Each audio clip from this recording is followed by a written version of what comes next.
कुछ good Samaritan stories भी होते हैं। जब पहलगाम अटैक के दृश्य हम देख रहे थे, अटैक के बाद कोई लोकल मुसलमान किसी बच्चे को लेके भाग रहा है, किसी ने जान गंवा दी लोग टूरिस्ट को बचाते बचाते। क्या 1990 के आसपास ऐसे गुड समरिटन स्टोरीज नहीं थे? किसी नेबर ने किसी हिंदुओं को बचा लिया, they are there because of them. Ajit ji, ऐसे अपवाद हर जगह होते हैं और हर परिस्थिति में होते हैं। यस। ऐसे जर्मन्स थे जिन्होंने जूस को बचाया, ठीक है, लेकिन अपवाद किसी सिद्धांत को तोड़ते नहीं है, वो उस सिद्धांत की पुष्टि ही करते हैं, क्योंकि ये केवल अपवाद होते हैं। यस। अपवादों से सिद्धांत नहीं बनते। पहलगाम अटैक के बारे में बहुत चर्चा हो रही है सुशील पंडित जी, आपको भी सुनाई दी होगी कि टेररिस्ट ने मजहब पूछ के मारा कि नहीं मारा, बहुत चर्चा हो रही है। ये देश का दुर्भाग्य है।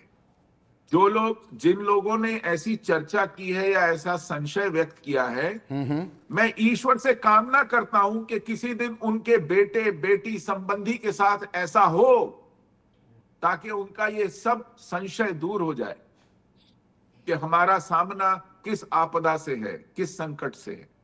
पंडित जी, बहुत सरकारें देखी है आपने, बहुत पार्टियों के सरकारें, बहुत गठबंधनों के सरकारें देखी है। आर्टिकल 370 हटने के तुरंत बाद क्या रिएक्शन थी आपकी? कुछ आशाएं जगी होंगी?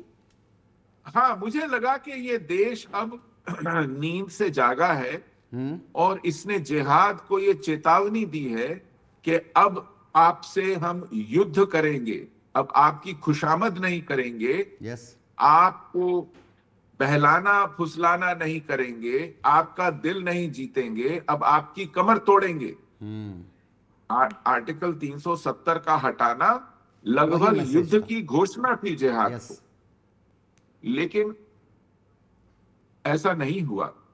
हमें लगता था कि यह पहला चरण है, पहला पग है, पहला कदम है, लेकिन व्यवस्था ने उसको आखिरी कदम मान लिया कि हमने 370 हटा दिया, हमने तो बोला था हटा देंगे, हटा दिया, बस खत्म। लेकिन 370 देखिए केवल संविधान का एक प्रावधान था। यस। उस प्रावधान की छत्र छाया में 75 वर्ष इस देश में एक जिहादी व्यवस्था को पनपते देखा कश्मीर के अंदर। वो कानून बदलने से व्यवस्था भाप बन के उड़ नहीं गई, नहीं जाती है। यस।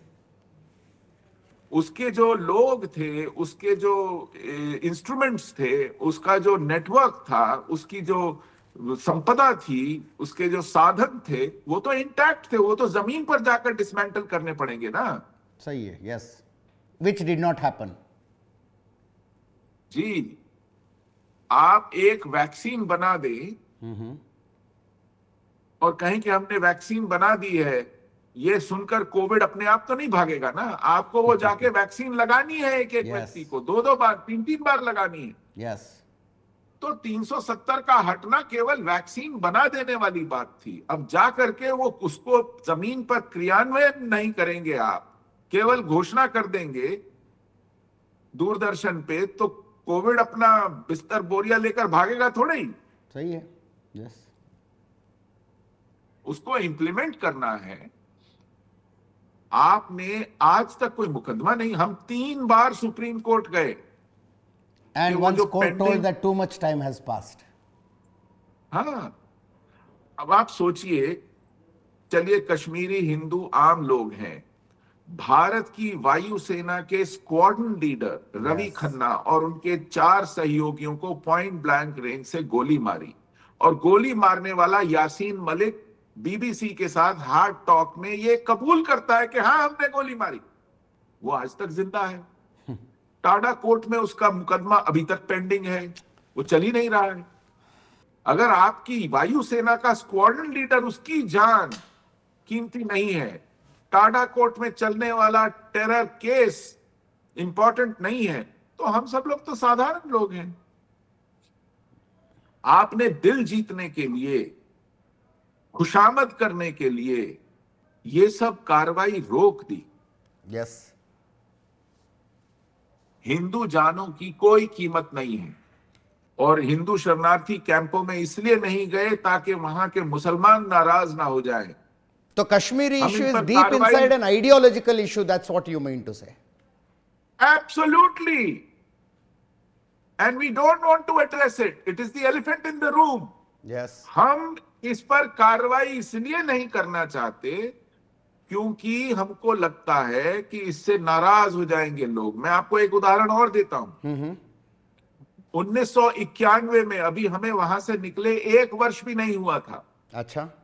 कश्मीर के 2500 ब्यूरोक्रेसी ने, 2500 लोगों ने एक अपील लिखी यूनाइटेड नेशंस को, रिटन अपील, अच्छा, कि कश्मीर पर इंडिया का इलीगल ऑक्यूपेशन है, यहां पर रेफरेंडम कराइए। और उस अपील पर सीनियर ब्यूरोक्रेट्स, आईएएस ऑफिसर्स के सिग्नेचर थे। 2500 जो सरकारी तनख्वाह लेते थे। जी हां। तो क्या हुआ, भारत सरकार में उस समय चंद्रशेखर प्रधानमंत्री थे।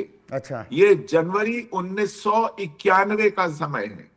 तो उन्होंने सांकेतिक रूप से जो 5 उसमें सीनियर मोस्ट थे, लीडर थे, जिन्होंने ये कैंपेन चला करके ये पिटिशन बनाई थी, इन 5 लोगों को नौकरी से निकाल दिया। केवल 5 लोगों को, बस। उन 2500 में से। हाँ जी। अब आप सुनिए क्या हुआ। इन लोगों ने कोई कोर्ट में अपील नहीं की। इन लोगों ने अपने बर्खास्तगी पर कोई पिटिशन, मर्सी पिटिशन, कुछ नहीं किया। अच्छा, फिर ये घर बैठ गए और विद इन फ्यू इयर्स हमारी सरकार ने उनको वापस ले लिया। इनको वापस लिया, इनकी प्रमोशंस को, इनकी रुकी हुई तनख्वाह को, इनके सस्पेंशन को कॉम्पनसेशन देके वापस लिया। इन्होंने वापस नहीं मांगा था, इन्होंने कोई माफी नहीं मांगी थी। ऐसी है हमारी।